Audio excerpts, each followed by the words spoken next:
Baiklah, saya mulai. Assalamualaikum warahmatullahi wabarakatuh. Nama saya Widya Citra Devi, NPM 1811060256 dari Biologi F. Nah, hari ini kita akan belajar mengenai salah satu materi yang ada pada pelajaran biologi, yaitu mengenai evolusi. Baiklah, topik bahasan kali ini ada beberapa hal. Yang pertama yaitu mengenai pengertian teori evolusi. Kemudian yang kedua kita akan membahas mengenai teori evolusi menurut beberapa ahli.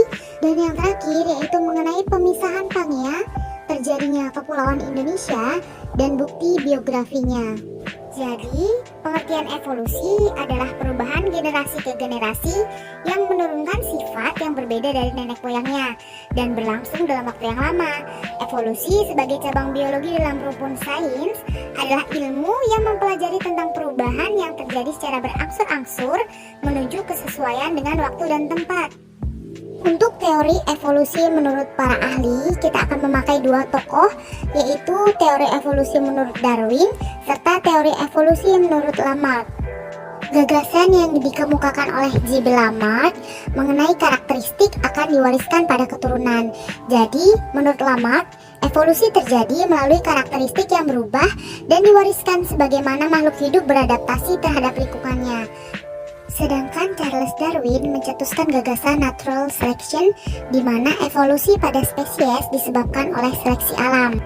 Untuk perbandingan teori Lamarck dan Darwin dicontohkan dengan menggunakan jerapah adalah sebagai berikut. Menurut Lamarck, zaman dahulu jerapah memiliki leher yang pendek. Karena harus menggapai makanan-makanan yang berada di pohon yang tinggi, maka jerapah-jerapah mengalami evolusi di mana leher pendek mereka berubah menjadi leher yang panjang dari waktu ke waktu. Sedangkan menurut Darwin, dahulu jerapah ada yang berleher pendek dan ada yang berleher panjang.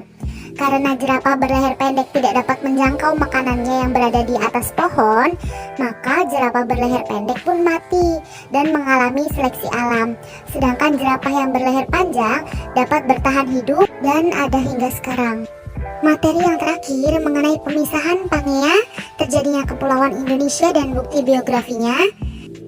Sekitar 250 juta tahun yang lalu, 7 benua yang ada pada saat ini, yaitu meliputi Asia, Australia, Afrika, Eropa, Amerika Utara, Amerika Selatan, dan Antartika, berada dalam satu benua besar yang disebut sebagai Pangea, dikelilingi oleh samudera besar yang disebut sebagai Samudra Pantalasa.